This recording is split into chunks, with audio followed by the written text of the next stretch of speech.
उत्तर प्रदेश के एक छोटे से गांव में एक पुरानी हवेली थी।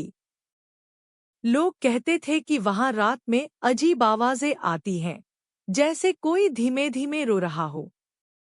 गांव के लोग सूरज ढलते ही उस रास्ते से गुजरना बंद कर देते थे। लेकिन एक दिन शहर से आया एक लड़का, आरव, इन कहानियों पर हंस पड़ा।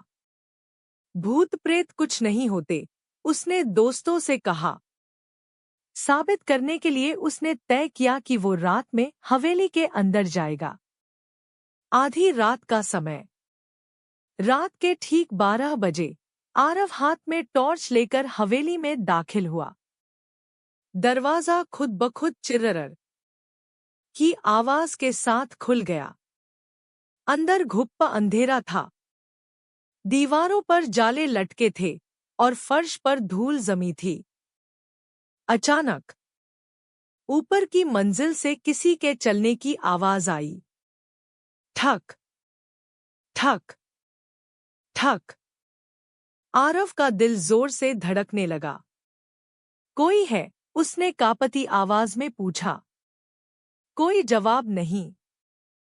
वो सीढ़ियां चढ़ने लगा। हर कदम के साथ हवा ठंडी होती जा रही थी। आईना जो सच दिखाता था। ऊपर एक बड़ा कमरा था। कमरे के बीचों बीच एक पुराना, टूटा हुआ आईना रखा था। जैसे ही आरव ने टॉर्च की रोशनी आईने पर डाली, उसे अपने पीछे किसी की परछाई दिखी। वो झट से पीछे मुड़ा, लेकिन वहां कोई नहीं था। उसने फिर आईने में देखा। इस बार परछाई साफ थी। एक औरत, सफेद साड़ी में, जिसका चेहरा दिखाई नहीं दे रहा था। आरव डर से पीछे हटने लगा। अचानक आईने में वो औरत मुस्कुराई, लेकिन आरव के चेहरे पर डर साफ था। सच्चाई का खुलासा। तभी एक धीमी आवाज आई। तुम यहां क्यों आए हो? आरव ने कांपते हुए कहा। मैं बस देखने आया था। औरत की आवाज और गहरी हो गई। जो लोग मजाक उड़ाते हैं, वो यहां से वापस नहीं जाते। कमरे का दरवाजा जोर से बंद हो गया। टॉर्च बंद हो गई। चारों तरफ अंधेरा। आरव चिल्लाया, लेकिन उसकी आवाज बाहर तक नहीं पहुंची।